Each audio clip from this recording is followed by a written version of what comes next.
Hello, everybody, and welcome back to the second episode of OU's coverage of the League of Legends World Championship. I am still Roger Regdor Allen, and I still got the man, the myth, the legend, Joseph Himana Savala here. How are you doing, buddy? Doing pretty good today, living a good life. We're one Red Bull in. We're going to need multiple Red Bulls to get through all this. It feels like there has been a lot of League of Legends played. We have now made it through the play-in stage, and we're going to be talking about groups. We are recording this on the first day of group stage. Sadly, between the bonanza that is OU Texas and Oklahoma deciding to have tornadoes again, we're just a little bit behind, but nonetheless, if anything, gives us a better picture of what we're walking into. So, play-ins. What did you think, Joe? What were your thoughts out of the meta, out of what we saw played so far? I thought the meta was pretty enjoyable. I feel like we were right on with most of it. Lee Sin saw a lot more play than I thought he would. He ended with like a 93% average when we were the other either pick or banned. I absolutely adored the diversity. We saw a lot of my boy Amumu to almost no success, but we did see him. Yeah, he was there. He definitely showed up. We called the non-illusion. We had the Blanc. We had the Rise. I feel we nailed more or less what his meta would look like going into this. Yeah, and I think one of the positive or not positive, but one of the changes we saw kind of from going from summertime into play-ins is that there was a lot more focus on the bot side with Amumu being so high in prevalence. You couldn't just do the old roaming support fashion. It caused them to contest bot lane a lot more, especially with Misfortune having just such a front-loaded kit to have kill pressure early. It was an interesting change of pace, to say the least. Oh, absolutely. And Misfortune just hits like a truck. You take the Arcane Comet, you have E level 1, you just did 100 health. And it's basically undodgeable. It's guaranteed damage. And then come level 6 with that Amumu Power Spike. It is a nasty combo. Yeah, definitely. I've seen a lot of Wombo combos getting set up. So the end state of play-ins for everybody, we had 4 teams move on. From the original Group A, it was LNG and Hanwha Life Esports. And then from Group B, DFM and C9. And Dead Nation Focus Me from the LJL being the first team from the LJL to qualify for the group stage is pretty awesome. Absolutely. I think no matter what happens here, that is a win. Like even if they go no further in this group stage, I think just getting as far is phenomenal. Oh, absolutely. It's kind of funny because I've heard a few people say it. Like, we've got the North American checklist going so far. Was winning groups, no losses, then lose to a team they're supposed to beat, then lose the tiebreaker. We are hitting it pretty good. Yeah, and this kind of segues us beautifully into talking about the group stage. Kind of how we're going to go about it is we'll go ahead and give our predictions up front, and then kind of talk about the teams to say, this is why we think X, Y, and Z is going to happen. Absolutely. And just for everyone there listening, all of my picks were chosen after 3 large doses of hopium. So, there is that is a prevalent reason for many choices made moving forward. All right. Well, since you are hopped up on all that hopium, why don't you go ahead and start with Group A? What's your predictions there? All right, so Group A, my pick'ems is looking a little rough. I have DWG, and then Rogue, and then FPX, and then Meme 9, Cloud9. Okay. Saved it. So mine's a little bit different. I apparently was on a different type of hopium, but nonetheless, I actually had FPX number 1. Damwon Kia, number 2, Rogue 3, and C9 4. After 1 day of group stage so far, Damwon is sitting at top 1-0, Rogue also 1-0, and then FBX and Cloud9 both 0-1. So I at least got 4th place right so far. I feel like everyone else did too. Unlucky. Yeah. So what team kind of stands out to you, whether it be the first or last, and why do you kind of think they're at that point? So one thing to keep in mind is with this format, we are in that best of 1. And I feel like Rogue does a phenomenal job of those best of 1s. I feel like they have that kind of explosive play style. I feel like they tend to suffer in those longer games. Anytime they have those kind of like one-offs, I think they do pretty well for themselves. I mean, I think Delmont is just such a phenomenal team. Like they play the game the way they want to. They set the pace. They follow their own calls. They follow the win cons. They tend not to throw like all hell. So I feel like those two have a very solid shot. I just don't. For me, FPX just isn't there. Like they nothing they've done, and they'd be like, you know what, that's a great job. And then of course we have Meme 9. So unlucky there. After their performance in play-ins, I just don't see them getting out of groups. Yeah, I think it's a really tough place if you are Cloud9, just because, like you said, Rogue is an amazing best of one team. Inspired, their junglers considered like to be one of the best, if not the best jungler coming out of Europe. But it does seem like the Damwon Kia show. This is a world-winning roster. The only change they had from last year is Khan. And overall, for like the LPL, they love to fight. They contest objectives, and that leads to a very volatile region altogether. FBX won in 2019, wasn't at Worlds in 2020, right? And now we're here in 2021, and their only change was actually like this one-for-one swap with Khan and Nugri. So it's interesting. I have to agree. I put Rogue third. I think there is a world where they can get second place because out of the entire group, I think they have the most solid bot lane in Hansamba and Tremby. And that's something that we're seeing more and more played around with the meta coming into the group stage. So if they can get them ahead, if they can stick to their win con and not throw leads like they're kind of known for, they should do a pretty good job. And plus, nobody expects much out of Cloud9 or Rogue in this group. We just expect the East to win. So maybe with lack of expectations, they can do something great. Well, I gotta have that hope. Unfortunately, I think I ran out before I got to the Cloud9 variant, but I really think Rogue has a chance of getting out of group stage. Now, if they move the knockout stage or you move to that different format, that will probably change. But that's fair. I mean, I love the bot lane, Hansama. Oh, beautiful, man. And maybe we'll get to see his Draven at some point. But before we fanboy over Rogue anymore, Group B, for me, I scored this EDG, T1, 100 Thieves, and Detonation Focus Me. That's fair. The way I see it, no, I'm so sorry. Oh, it's okay. The way I see it is that EDG has the best bot lane, maybe the best, lineup in the world when it comes to Viper Mako. And there's not too much that can stand up to that with the way that they are very aggressive. They do not concede really many points in the game, and they don't make as many mistakes playing some of the best League of Legends of their careers in the summer coming into this. So it's really hard for me to say that any one of these teams, even with the legendary Faker in the lineup, it's very hard for me to see anybody kind of beating them out. And that's totally fair. I think that the way I did this was, I think I did T1 and then EDG and then 100 Thieves and then Detonation Focus Me.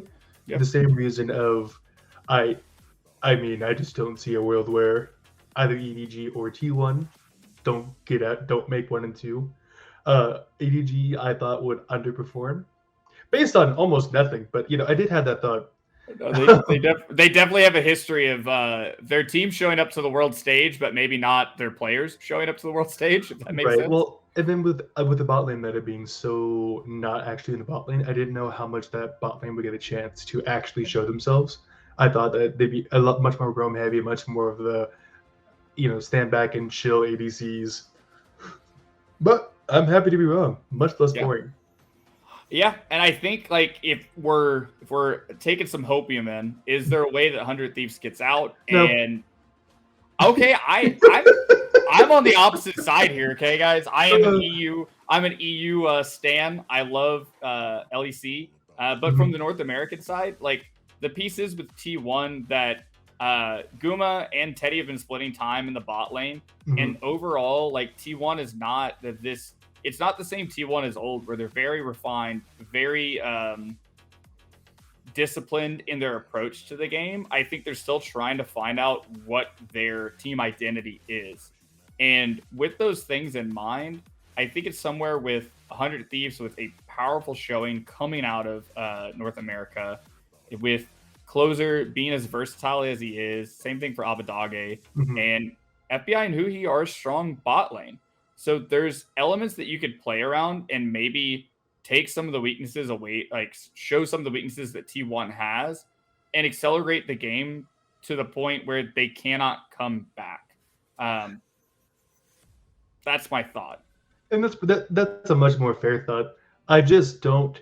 The issue that I feel like NA has is that consistently we don't play to win. Like we don't play. We don't make those calls. We don't make those aggressive plays. I just don't feel that like even with like those kind. I don't think we can accelerate the game enough to make a difference. I hope I'm wrong. I would like to see NA, keep going. But as far as the West goes, most of my hope is in EU. I mean, the NA retirement home indeed.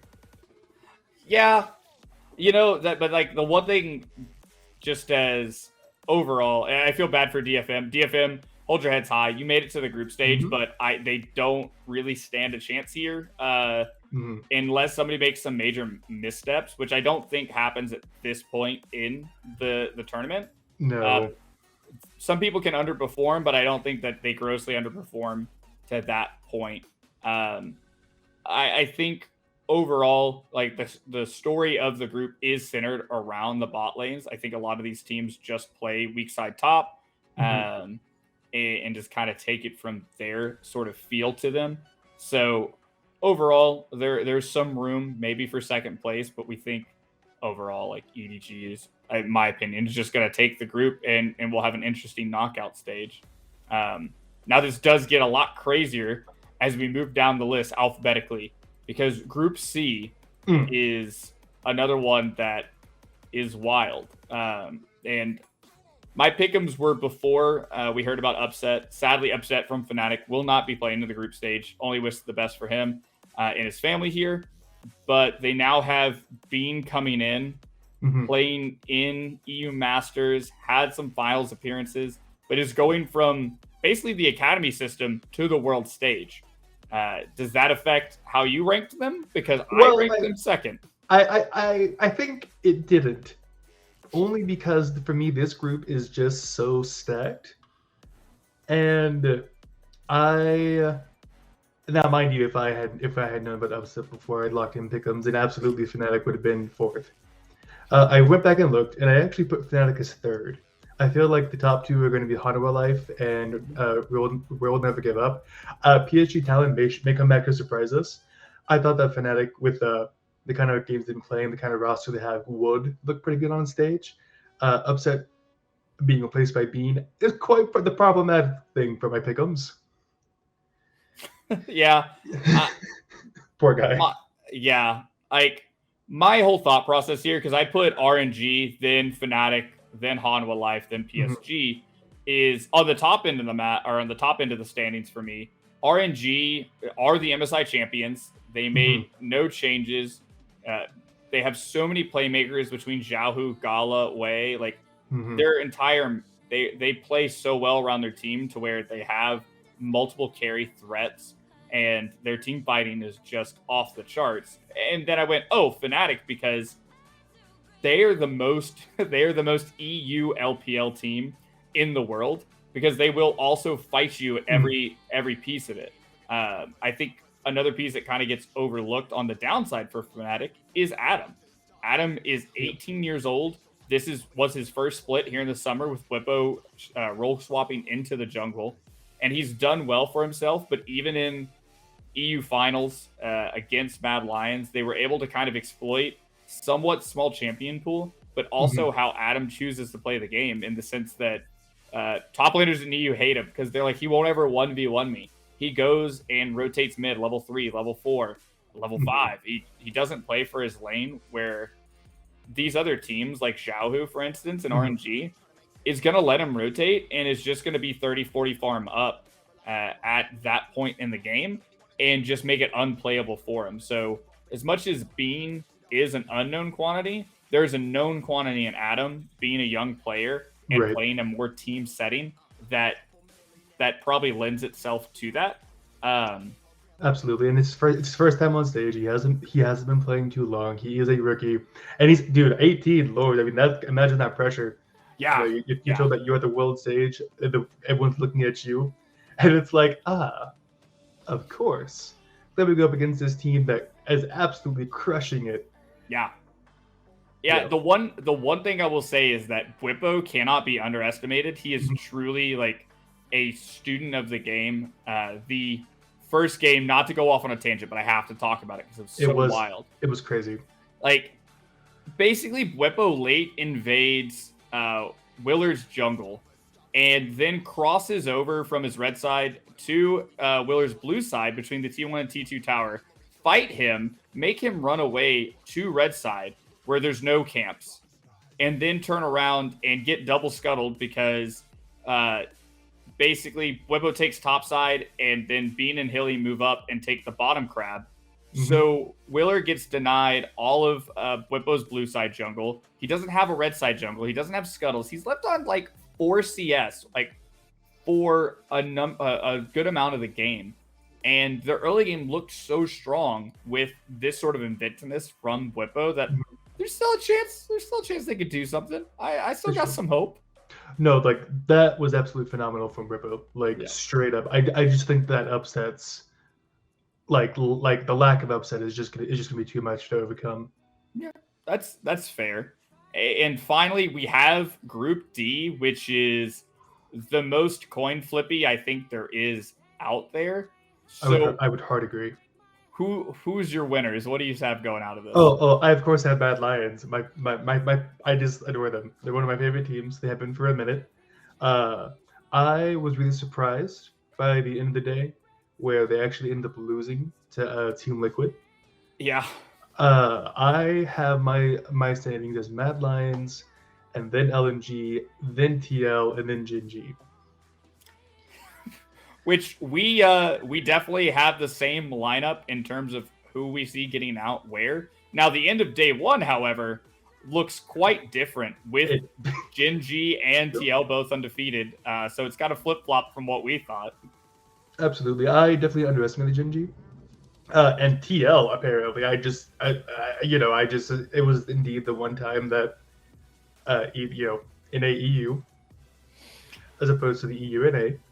Yeah, so like, here's my thought process, especially with Mad TL, is Mad Lions is a phenomenal best of 5 team. They are not the best of 1 team. When I go back and look at TL versus Mad, I feel like Mad misstepped a lot, whether you take it from the angle of, disrespect, maybe getting some jitters out, because Oyoya is also a young jungler, phenomenal rookie coming out.